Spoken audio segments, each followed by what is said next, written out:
اعوذ باللہ من الشیطان الرجیم بسم اللہ الرحمن الرحیم ولو ان قرآنا سجرت به الجبال او قطعت به الارض او کلم به الموتى بل للہ الامر جميعا افلم یئس الذین آمنوا ان لو یشاء اللہ لہدی الناس جميعا ولا يزال الذین کفروا تصیبهم بما صنعوا قاریۃ او تحل قریبا من دارهم حتى يأتي وعد الله إن الله لا يخلف الميعاد ولقد استهزئ برسل من قبلك فأمليت للذين كفروا ثم أخذتهم فكيف كان عقاب صدق اللہ العظیم۔ اس صورت میں ہم نے دیکھا کہ بار بار کفار نبی صلی اللہ علیہ وسلم سے عجیب و غریب معجزات طلب کرتے، نشانیاں طلب کرتے کہ ہم پھر آپ پر ایمان لے آئیں گے۔ تو اسی طرح کی کچھ نشانیوں کے بارے میں، معجزات کے بارے میں اللہ فرما رہے ہیں۔ کفار نے ایک وفد نبی صلی اللہ علیہ وسلم کے پاس آیا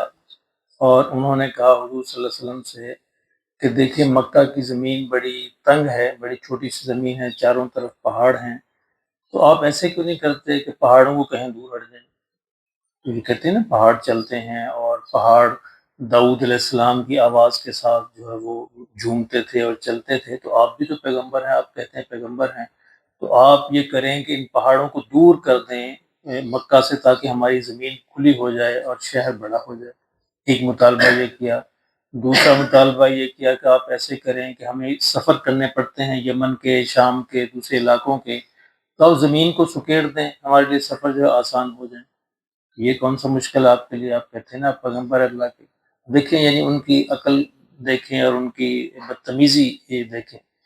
اور اللہ رب اور پھر کہا کہ آپ دیکھیں، آپ کہتے ہیں کہ پچھلے جو انبیاء ہے وہ مردوں کو زندہ کر دیتے تھے، عیسیٰ علیہ السلام کے بارے میں قرآن خود کہتا ہے، تو آپ بھی ایسے کریں، ہمارے دادا جو ہے نا قصی، ان کو زندہ کر دیں، تو وہ ہمیں بتائیں کہ آپ سچے ہیں کہ نہیں سچے۔ تو اللہ رب العزت نے اس طرح کے یعنی اس کا جواب دیا یہاں پہ، فرمایا کہ وَلَوْ أَنَّ قُرْآنًا سُجِّرَتْ بِهِ الْجِبَالُ، فرمایا اگر ہم کوئی ایسا قرآن نازل کر دیتے کہ جس کی وجہ سے پہاڑ چلتے، پہاڑ چلنا شروع کر دیتے، یعنی ایسا معجزہ ہو جاتا، وہ قرآن پڑھتے اللہ کے نبی اور پہاڑ چلنا شروع کر دیتے، او قطعت بہ الارض، یا زمین کے ٹکڑے ٹکڑے ہو جاتے، یا زمین سکیڑ دی جاتی، کوئی ایسا قرآن ہوتا، او کلم بہ الموتى، اور یا مردے جو ہے تم سے کلام کرنے لگتے، مردے جو ہے بولنے لگتے، تو کیا تم سمجھتے ہو کہ پھر یہ مان لیتے؟ نہیں، ہرگز۔ فرمایا کہ یہ اگر ہو بھی جاتا یہ پھر بھی نہ مانتے، جو یہ ڈھیٹ بنے ہوئے ہیں، انہوں نے یہ پکا پختہ عہد کلے نہیں مانیں گے۔ ابو جہل آیا ایک دفعہ حضرت ابو طالب کے پاس اور آ کر کہنے لگا کہ ہم جانتے ہیں کہ محمد جھوٹ نہیں بولتے صلی اللہ علیہ وسلم، سچے ہیں، ہم ان کو سچا سمجھتے ہیں، لیکن دیکھو کہ اس سے پہلے ساری جو ہے قیادت جو ہے اور سرداری جو ہے وہ آپ کے خاندان کے پاس ہے، اب ایک چیز رہ گئی تھی نبوت، وہ تم نے بھی لے لی، تو کیا ہم آپ کو مان لیں گے اس طرح؟ تو اس طرح تو ہم ساری سرداری سے محروم ہو جائیں، تو ہم سرداری سے محروم نہیں ہو سکتے، اس لیے ہم نہیں مانتے، کیونکہ آپ کو ماننے کا مطلب یہ ہے کہ ہمیں اپنی سرداری چھوڑنی پڑے گی اور آپ کی بات کو ماننا پڑے گا۔ اب تم کہنے لگے ہو نبوت بھی تمہارے خاندان کے اندر اتر گئی، تو اس لیے ہم نہیں مان سکتے، اس بات کو تسلیم کرتے تھے۔ تو اللہ رب العزت نے یہی بات فرمائی کہ اگر قرآن کے ذریعے سے پہاڑ چلنا شروع کر دیتے،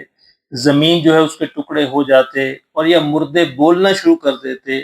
تو کیا تم سمجھتے ہو مسلمانوں کہ یہ ایمان لے آتے؟ نہیں، ہرگز نہیں۔ یہ پھر بھی یعنی جس نے کہنا ہے کوا سفید ہے، سفید ہی ہے،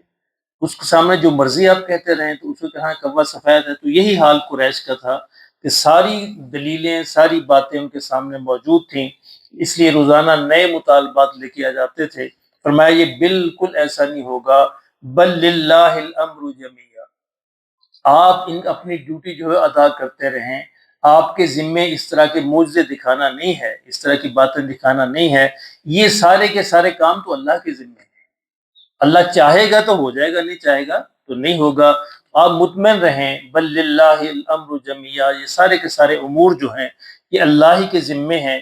افلم یئس الذین آمنوا، فرمایا یہ مومن جو ہیں، جو ایمان والے ہیں، کیا ابھی تک مایوس نہیں ہوئے ان سے؟ اچھا، بعض اوقات جو ایک تو نبی صلی اللہ علیہ وسلم کے دل کی حالت تھی، بعض اوقات صحابہ کے دل کے اندر بھی یہ بات آ جاتی تھی، یار کبھی ایسا ہو جائے ان کی بات پوری کر دیں اللہ تو شاید یہ سارے ایمان ہی لے آئیں۔ مطلب تو ان کے ایمان کی حرص تھی نا، یعنی اللہ ان کے دل کی بات تو جانتے ہیں۔ تو اللہ نے فرمایا کیا مومن بھی مایوس نہیں ہوئے؟ ان کو مایوس ہو جانا چاہیے، یہ ڈھیٹ بنے ہوئے ہیں، ایک ایک کے دل کی حالت اللہ کہتے ہیں میرے علم کے اندر ہے، یہ کیوں نہیں مان رہے؟ بات ان پر واضح ہو گئی ہے، ایسا نہیں کہ بات واضح نہیں ہوگی، دلائل واضح ہیں، ہر چیز واضح ہے، یہ صرف اپنی سرداری اور اپنے ڈھیٹ پنے کی وجہ سے نہیں مان رہے۔ تو فرمایا کیا مومن ابھی تک مایوس نہیں ہوئے؟ اللہ یشاء اللہ لہدی الناس جمیعا، فرمایا اگر ایسے ہی ایمان ان کو یعنی لانا ہوتا تو پھر تو اللہ چاہے تو سارے کے سارے انسان ایمان لے آئیں، یعنی اللہ ایک حکم دے سارے انسانوں کو دل بدل دیں تو سارے انسان ایمان لے آتے ہیں، لیکن یہ اللہ کا منشا نہیں ہے، اس کی حکمت نہیں ہے، اللہ کا یہ ارادہ نہیں ہے۔ اللہ رب العزت چاہتے ہیں انسان خود سوچ کے سمجھ کے اپنے ارادے اور اختیار سے ایمان قبول کرے تاکہ اس کی کل قیامت دن قیمت پڑے۔ اگر اللہ کہتے کہ میں مجبور کرنا چاہوں، میں چاہوں سارے انسان ایمان لے آئیں تو سارے انسان ایمان لے آتے، کوئی مسئلہ ہی نہیں تھا، لیکن اس صورت میں پھر باقی مخلوق میں اور انسانوں میں کیا فرق رہتا؟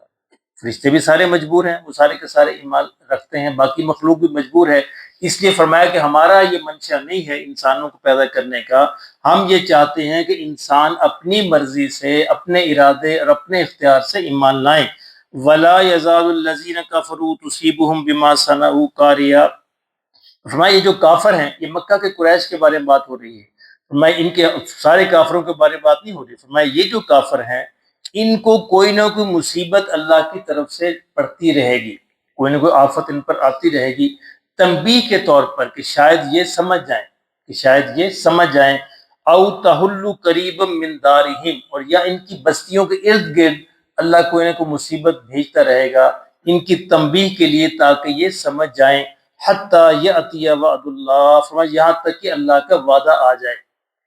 اللہ کا وعدہ کیا ہے کہ یا تو مسلمان کامیاب ہو جائیں، مکہ فتح ہو جائے اور ان پر سزا کا نفاذ ہو جائے، اور یا جو ہے یہ سارے مر جائیں، آخرت آ جائے اور تبھی اللہ کا وعدہ پورا ہو جائے۔ فرمایا یہ ہم بھیجتے ہیں ان کی تنبیہ کے لیے، یہ چھوٹی چھوٹی مصیبتیں، مکہ کے اندر قحط پڑا، اللہ اکبر، مکہ کے اندر قحط پڑا، اس قحط کے اندر مکہ والوں نے وفد، حضور ہجرت فرما گئے تھے تو مکہ والوں نے وفد حضور صلی اللہ علیہ وسلم کی خدمت میں بھیجا کہ ہماری مدد فرمائے، اور نبی صلی اللہ علیہ وسلم نے اس حال کے اندر بھی مدد فرمائی۔ اللہ اکبر، یہ ہوتے ہیں نبی، اس حال کے اندر بھی آپ نے غلہ اور چیزیں جو ہے مکہ مکرمہ بھیجی۔ فرمایا ان پر ہم مصیبتیں اس لیے ڈالتے رہتے ہیں تاکہ تنبیہ ہو اور یہ سمجھ جائیں، اور ارد گرد کی بستیوں پر بھی ہم مصیبتیں اس لیے ڈالتے ہیں۔ اچھا، اس میں مفسرین نے عجیب بات لکھی ہے کہ اللہ نے ایک ضابطہ بیان کر دیا ہے کہ یا تو کسی قوم پر مصیبت آئے،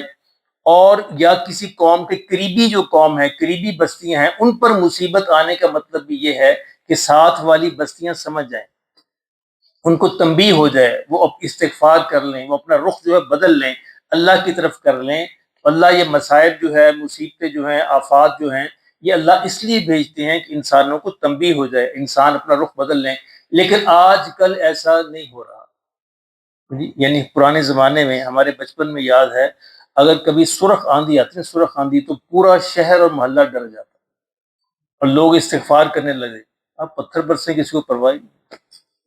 صحیح ہو رہا نا؟ یعنی اب کچھ نہیں، کسی کی کوئی پرواہ نہیں، کہتے ادھر ہے، ادھر ہو رہا ہے، ہمیں کیا؟ تو اللہ فرماتے ہیں ہم قریب کی بستیوں کو بھی اس لیے کرتے ہیں تاکہ دوسری بستیاں ان سے عبرت پکڑ لیں اور وہ اپنے رخ کو درست کر لیں۔ اس لیے اگر کسی کو مصیبت کے اندر دیکھیں تو اللہ سے استغفار کرنی چاہیے، توبہ کرنی چاہیے کہ اللہ ہمیں اس کی اپنی حفاظت کے اندر رکھے، اپنی پناہ کے اندر رکھے۔ میں اس لیے ہم ان کفار پر، مکہ کے قریش پر وقتاً فوقتاً اس طرح کی چیزیں بھیجتے ہیں تاکہ ان کو تنبیہ ہو اور اللہ کا وعدہ پورا ہونے سے پہلے پہلے یہ ایمان لے آئیں، اپنے رخ کو درست کر لیں۔ ان اللہ لا یخلف المیعاد، فرمایا کہ اس طرح اللہ اپنے وعدے کی خلاف ورزی نہیں کرتا، اپنا وعدہ اس کا پورا ہو کر رہے گا۔ وَلَقَدِ اسْتُهْزِئَ بِرُسُلٍ مِّن قَبْلِكَ، اب نبی صلی اللہ علیہ وسلم کو پھر تسلی دی جا رہی۔ اب دیکھیں ہر 10 20 ایک تو رکوع کے بعد حضور کو تسلی کا پیغام ہوتا ہے کہ آپ پریشان نہ ہوں، آپ اپنی ڈیوٹی پوری کر رہے ہیں، آپ کی ذمہ داری پوری ہوگی، آپ پریشان نہ ہوں۔ اب یہاں بھی پھر وہی کہا جا رہا ہے کہ وَلَقَدِ اسْتُهْزِئَ بِرُسُلٍ مِّن قَبْلِكَ، کہ آپ سے پہلے بھی جو رسول آئے ہیں ان کا بھی ایسے مذاق اڑایا گیا،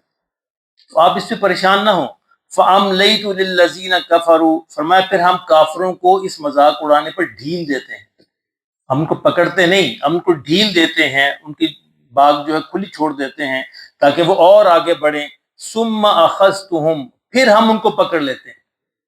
فَكَيْفَ كَانَ عِقَابِ، پھر دیکھو پھر ہماری پکڑ کتنی سخت ہوتی ہے، ہمارے سزا جو ہے، ہمارا عذاب جو ہے وہ کتنا سخت ہوتا ہے۔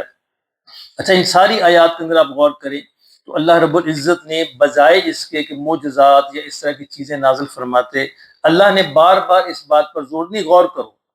نہیں غور و فکر کرو، اپنی عقل کا استعمال کرو، سوچو سمجھو، اس قرآن پہ غور کرو کہ یہ نبی جو ہیں محمد رسول اللہ صلی اللہ علیہ وسلم، جو یہ قرآن پیش کر سکتے ہیں، یہ قرآن خود ایک معجزہ ہے۔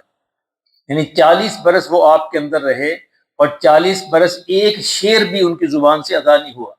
اور 40 برس اس طرح کا کوئی کلام ان کی زبان سے نہیں نکلا، اور 40 برس کے بعد ایک دن اچانک کوہ صفا پہ چڑھ کر انہوں نے آپ کو بلایا اپنی قوم کو اور یہ کلام پڑھنا شروع کر دیا۔ اس سے کیا مطلب ہے؟ اس سے مطلب یہ ہے کہ یہ کلام کہیں اور سے نازل ہو رہا ہے۔